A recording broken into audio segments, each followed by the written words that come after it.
अब मैं आमंत्रित करता हूं हमारे मुख्य वक्ता एवं वरिष्ठ पत्रकार प्रमोद भार्गव जी का, जो कि शिवपुरी से आए हुए हैं और आदर्श विद्यालय पोहरी के पूर्व छात्र हैं।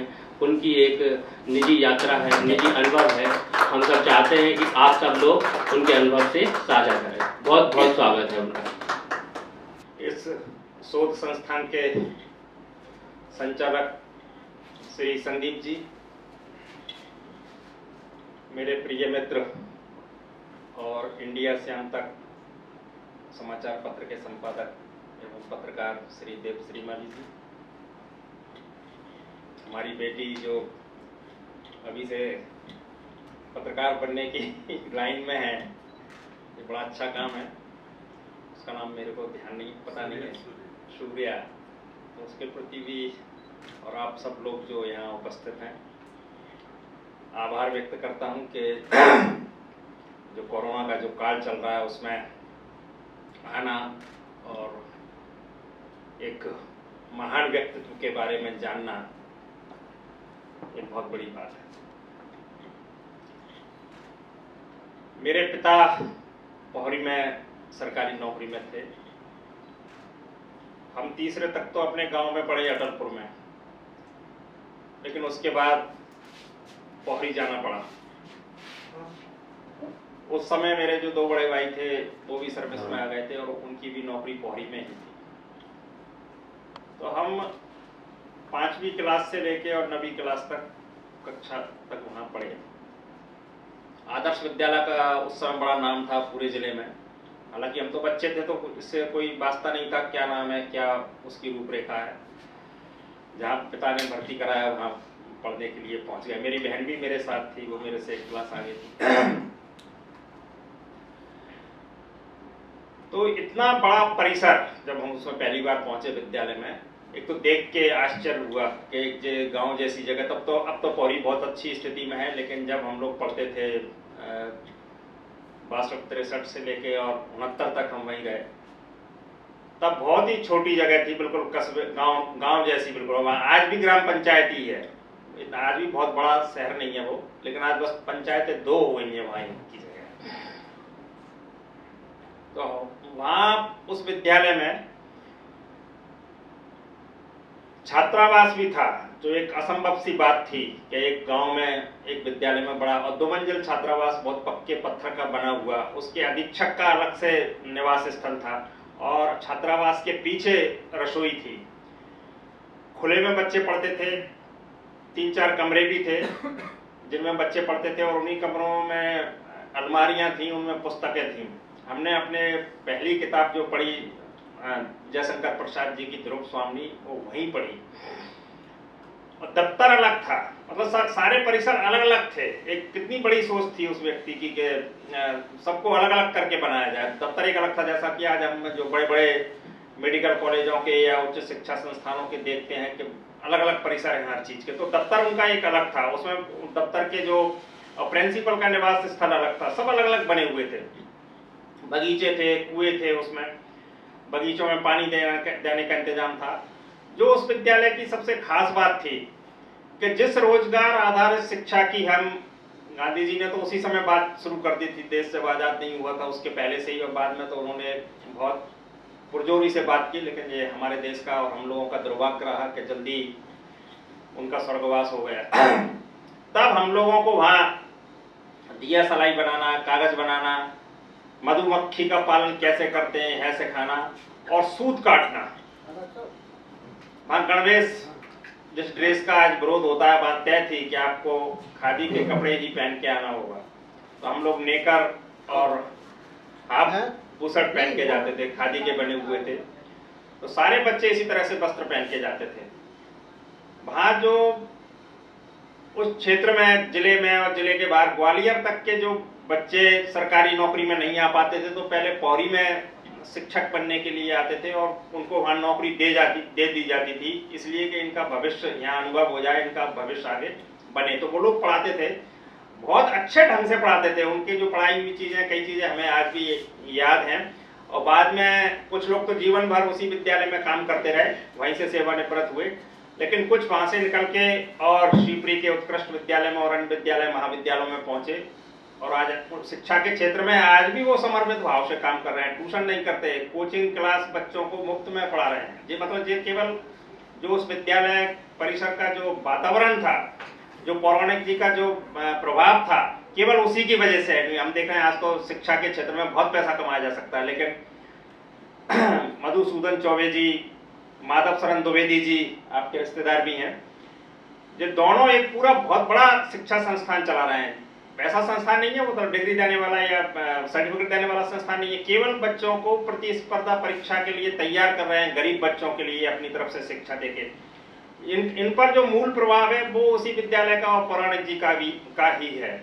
उनके देखा देखी या जो कहलाए कि शर्मा शर्मी, तो अन्य जो विषयों के जो ज्ञाता शिक्षक हैं वो भी मुफ्त में अपना टाइम समय देने आते हैं और एक एक पीरियड लेते हैं और उस विद्यालय से हजारों बच्चे पढ़ के, उस संस्थान से हजारों बच्चे पढ़ के निकल चुके हैं।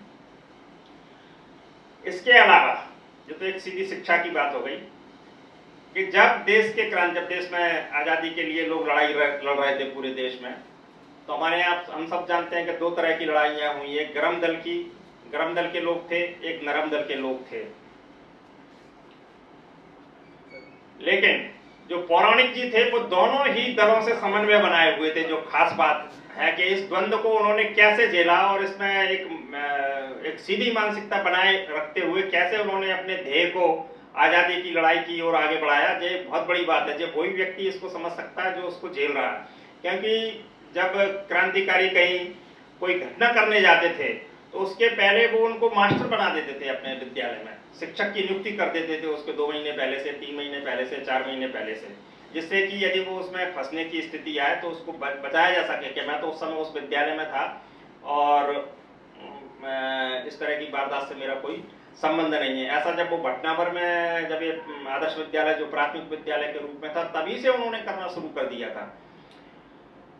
तो इसकी शिकायत भी लगातार होती रही ग्वालियर शासकों को, लेकिन वहाँ जो सीतौले थे जमींदार पौरी के, वो भी राष्ट्रवादी विचारधारा से, गांधीवादी विचारधारा से प्रेरित थे और वो निरंतर पौराणिक जी को समर्थन देते रहे थे और जो भी जांच आती थी तो उसको अपने स्तर पर ही निपटा देते थे। लेकिन जब पौराणिक जी ने ग्वालियर में शायद प्रजामंडल क्या नाम था उसकी स्थापना की, और उसमें जब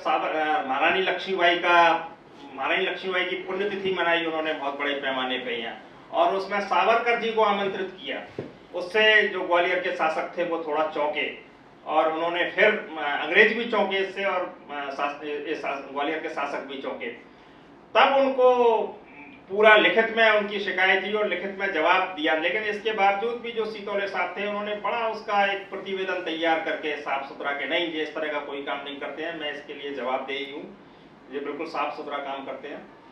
वो पूरा जो ग्वालियर का राजपत्र उस समय हुआ करता था उसमें वो प्रकाशित भी है वो सामग्री, तो उनका बचाव किया और इसी बचाव के वजह से वो निरंतर उस जो दुर्गम क्षेत्र है उसमें काम करते रहे। जो पंडित जी ये थे, इनके पिता और माता शायद बचपन में ही, पिता तो नहीं लेकिन माता जी इनकी बचपन में ही बिल्कुल बहुत जब पैदा हुए थे उसके कुछ साल 2-3 साल की उम्र थी तभी गुजर गए थे।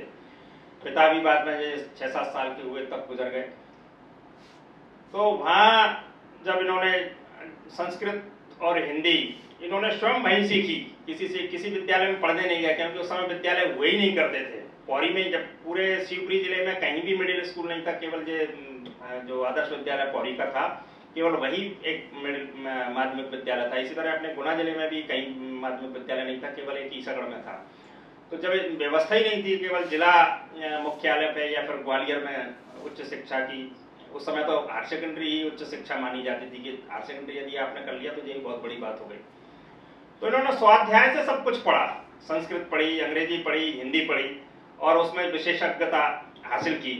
बाद में कुछ इनका चर्च के पंडितों से विरोध भी हुआ संस्कारों को लेके, तो ये बड़े पीड़ित और कुपित हुए और संस्कृत को इन्होंने छोड़ दिया कि जो पंडित हैं जब ये संस्कृत पढ़ के ये संस्कारवान नहीं बने तो मैं क्या बनूंगा, और ये आ गए। लेकिन जब रविंद्रनाथ टैगोर जी को नोबेल पुरस्कार मिला तब उन्होंने संस्कृत में अपना भाषण दिया। सब लोगों ने और अन्य लोगों ने तो अंग्रेजी में और बंगला में दिया, लेकिन उन्होंने संस्कृत में भाषण दिया और संस्कृत का उस समय उन्होंने गुणगान किया। तो जो बड़े उससे प्रभावित हुए उस वक्तव्य से टैगोर जी के, और इन्होंने फिर संस्कृत पर काम शुरू किया।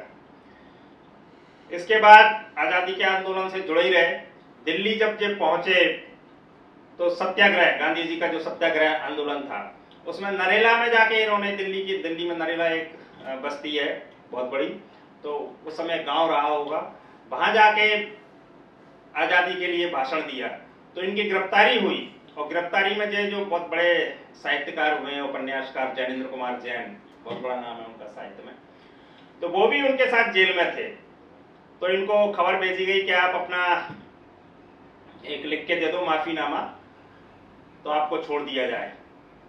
ज्ञानेंद्र जी ने भी इनको कहा, ज्ञानेंद्र जी ने तो अपनी पैरवी खुद की, लेकिन इनका ये मानना था कि जब मैंने कोई गलत काम किया नहीं है, अपने देश के लिए, आज़ादी के लिए लड़ना कोई गलत काम नहीं है, तो मैं क्यों माफीनामा दूंगा, मैं क्यों जेल से छूटने की पैरवी करूं। लेकिन बताते हैं कि वहाँ जो जज था उसने, ज्ञानेंद्र जी ने तो अपनी पैरवी की, इसलिए वो छूट नहीं था उनको एक तरह से, लेकिन उन्होंने फिर इन पर भी उदारता कहलें या जो भी कहलें, इनको भी छोड़ दिया। तो इस तरह के दौरों से जो लगातार गुजरते रहे।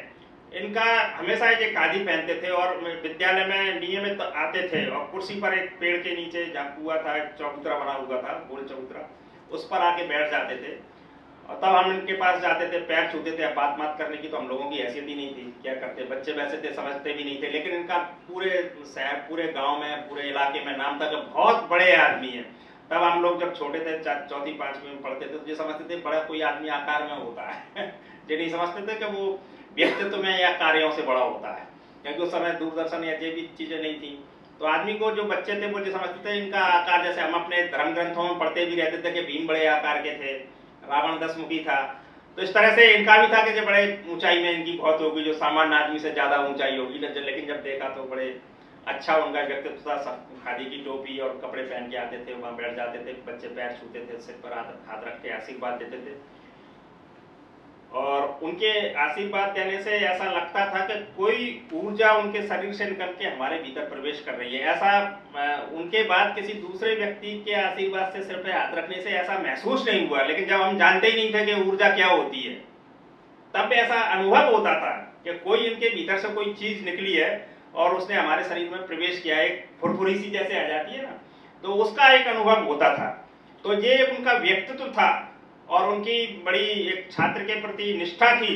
वैसे तो गुरु के प्रति छात्र की निष्ठा होती, लेकिन उनकी भी छात्र के प्रति निष्ठा थी कि मेरा विद्यार्थी जो इस विद्यालय में पढ़ रहा है, उसकी जो खास बात है शिक्षा में, वो किस डिवीजन, उस समय डिवीजन का तो कोई महत्व नहीं था, लेकिन उसके मूल्य आदर्श हों, वो अपने देश के लिए बिल्कुल एक जहां भी काम करे, जिस क्षेत्र में भी काम करे, ईमानदारी से और निष्ठा से काम करे। तो वो जो उनकी भावना थी, वो हमारे, ऐसा लगता था कि वो कहीं हमारे भीतर, विद्यार्थी के भीतर आत्मसात हो रही है। इसीलिए उन्होंने जब क्या कहते हैं, राम मनोहर लोहिया जी, जयप्रकाश नारायण, जब वो हिंदी के पक्ष में और अंग्रेजी के विरोध में आंदोलन चला कि इस भाषा को हटाओ यहाँ से, तो उन्होंने वहां अंग्रेजी की किताबें जलवाई, मतलब जो पाठ्यक्रम में थी। इसलिए नहीं, वो तो खुद अंग्रेजी में पत्रकार थे, इतनी बड़ी जो पत्रिकाएं आप देखा है उन्होंने निकाली, तो वो एक उस समय की जरूरत थी, इसलिए उन्होंने निकाली। लेकिन बाद में वो समझ गए, कहती अंग्रेजी को लाद दिया जाएगा तो एक वर्ग की ये भाषा बट के रह जाएगी और उसे जो भारत की जो तमाम जो सुविधाएं हैं, सरकारी नौकरियां हो या अन्य सुविधाएं, फिर इन्हीं लोगों के बीच रह जाएंगी। इसलिए उन्होंने विरोध किया। और हम लोगों ने वहाँ किताबों के पन्ने जो होते थे, पहले तो पूरा हिंदी माध्यम से ही चलता था, ऐसी पढ़ाई होती भी नहीं थी अंग्रेजी की, लेकिन थोड़ी बहुत जो भी होती थी तो उसको जलवाया उन्होंने। वो खुद वहीं बैठे रहे थे कुर्सी पे। इसके बाद जो खास बात है, हम भले ही छोटे थे जब उनका स्वर्गवास हुआ। स्वर्गवास तो उनका शिवपुरी के अस्पताल में हुआ था, जिला चिकित्सालय में, लेकिन फिर वो उनके निष्प्राण शरीर को पोहरी लाया गया और खबर फैल गई बहुत उससे कि पंडित जी का निधन हो गया, पंडित जी का निधन हो गया। ज्यादातर उनको नाम पंडित जी के नाम से लोग कहते थे। तो वहाँ ग्रामवासियों ने, जो संस्था के लोग थे, आदर्श विद्यालय के, आदर्श सेवा संघ के, उन लोगों ने, और पूरे जिले के तब लोग आ गए थे वहाँ, जितने भी क्रांतिकारी, जो स्वतंत्रता संग्राम सेनानी थे, सारे लोग आ गए थे। बैलगाड़ी के ऊपर बड़ा अच्छा रथ बनाया, क्योंकि उस समय ट्रैक्टर मैक्टर तो हुआ नहीं करते थे या कोई अन्य साधन भी नहीं थे। तो बैलगाड़ी में बड़ा अच्छा रथ बनाया और उसमें उनको लिटाया, उनके सिर के नीचे लोड बड़ा तकिया रखा जिससे कि उनका सिर दिखता रहे। विद्यालय के जितने भी बच्चे थे, जो दूसरी तीसरी कक्षा से लेके और 8वें 9वें तक के, बल्कि 11वें तक के सारे बच्चे उनके उसमें शव यात्रा में, अंतिम यात्रा में उनके साथ गए।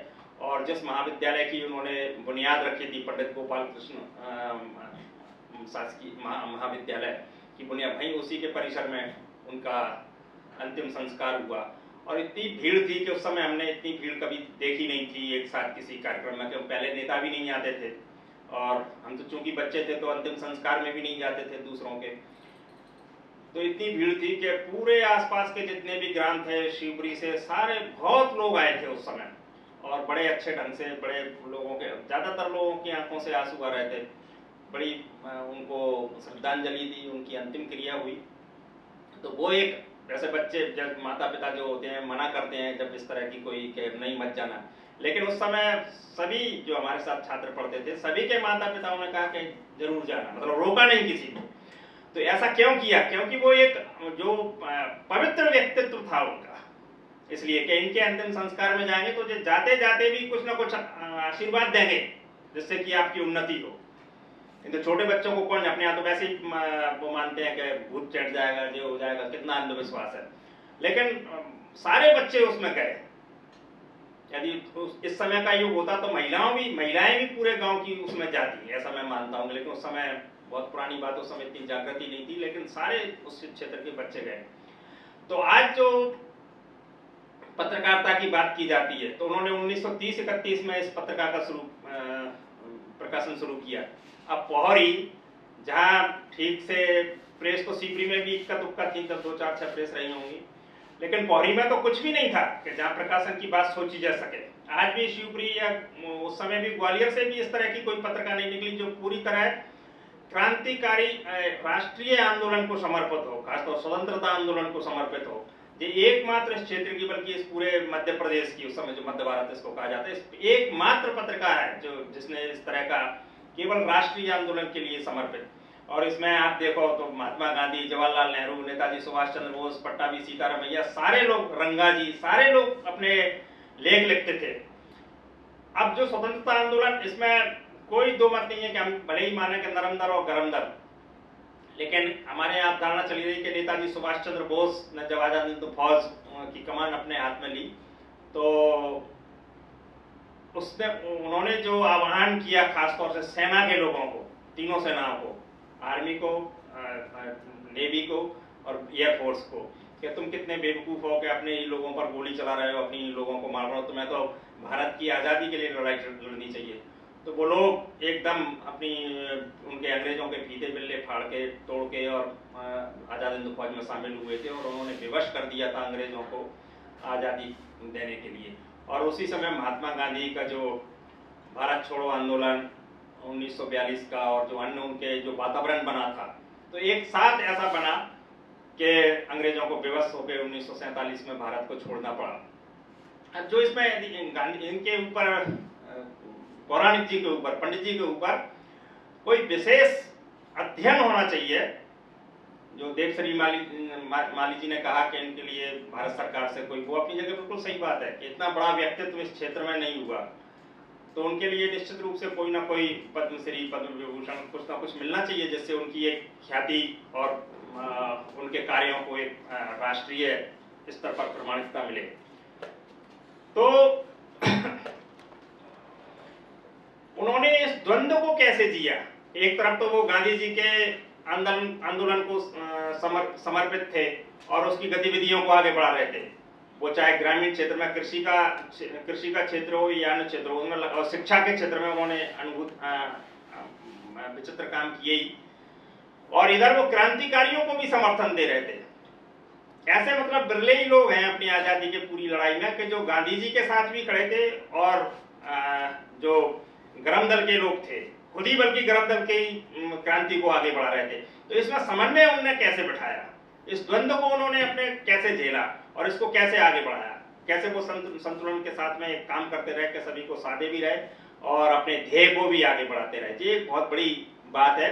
जब आगे, वैसे तो एक PhD हम लोग सीपरी में उनके ऊपर करा चुके हैं, हृदय शर्मा जी ने की है, और जो उनकी गाइड थी डॉक्टर संध्या भार्गव वो भी आज यहाँ आने वाली थी, इसमें बोलने वाली थी, लेकिन उनकी तबीयत 4-5 दिन से बहुत ज़्यादा ही खराब है, वास्तव में खराब है, इसलिए वो आ नहीं पाई। लेकिन आगे जब भी कभी दूसरा कार्यक्रम होगा तो हम उनको आग्रहपूर्वक यहाँ लाएंगे और बुलवाएंगे। लेकिन आगे भी इच्छा के इस द्वंद्व को उनके सामने लाया जाए कि इन्होंने दोनों दलों को कैसे साधा और अपने ध्येय को कैसे प्राप्त किया।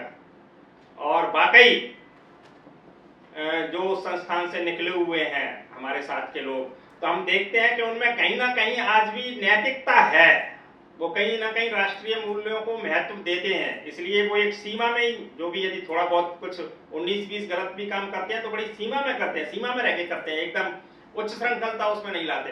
तो ऐसे व्यक्तित्व पर एक निरंतर काम होने की जरूरत है, क्योंकि ऐसा व्यक्तित्व हमारे शिवपुरी जिले में तो कोई इनसे बड़ा व्यक्तित्व आज तक हुआ ही नहीं है। सबसे बड़ा व्यक्तित्व यही है पौराणिक जी। तो इनके ऊपर जितने भी इनके आयाम हैं, उन सब के ऊपर आयामों को लेके इनके ऊपर और काम हो। वैसे तो मैं भी कोशिश करूंगा कि एक किताब इनके ऊपर मैं स्वयं लिखूं, मेरी बड़ी इच्छा है कई दिनों से, तो उसमें मैं इन चीज़ों को लाऊंगा। लेकिन आप जो लोग हैं इस चीज़ को पीएचडी जो छात्र करते हैं, इनके साथ खासियत ये है कि इनके ऊपर पत्रकारिता में, इतिहास में और राजनीति में और समाज शास्त्र में 4 विषयों में पीएचडी एक साथ हो सकती है मेरे हिसाब से, क्योंकि इन विषयों में इन्होंने मौलिक काम किए हैं और वो अपनी उपलब्धियों को प्राप्त हुए हैं। जबकि काम शुरुआत के साथ ही ज़्यादातर लोगों के काम खत्म हो जाते हैं, लेकिन इनके काम उपलब्धियों को पूर्ण रूप देने के बाद अपनी उपलब्धि पर पहुंचे हैं वो। तो इन पर 4 विषयों में पीएचडी की जा सकती है। एक अभी जो हमने पीएचडी कराई है वो इतिहास में हुई है, लेकिन आगे राजनीति शास्त्र में, पत्रकारिता में और समाज शास्त्र में, इन विषयों पर भी इन पर काम हो सकता है। तो उस दिशा में भी हमें आगे बढ़ना है। और जैसा देव श्रीमाली जी ने आदरणीय संदीप जी से आग्रह किया, निवेदन किया है कि आगे जब जो भी राष्ट्रीय सम्मानों के लिए जब समय आता है तो उसके लिए निश्चित रूप से हम इनके नाम की अनुशंसा करें और उसमें हमारी भी भागीदारी लें और इनको यदि मिलता है तो इस पूरा क्षेत्र गौरवान्वित होगा।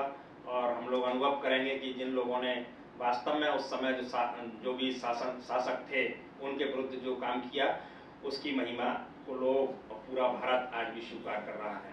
संदीप जी ने मुझे यहाँ बुलाया, यहाँ बोलने का अवसर दिया और इस हुतात्मा महानात्मा के दर्शन करने और उन पर फूल मालाएं चढ़ाने का जो मौका दिया, इसके लिए मैं उनका और आप सब लोग जो उपस्थित हैं उन सबका और हमारे प्रिय मित्र देव श्रीमाली जी का आभारी हूँ।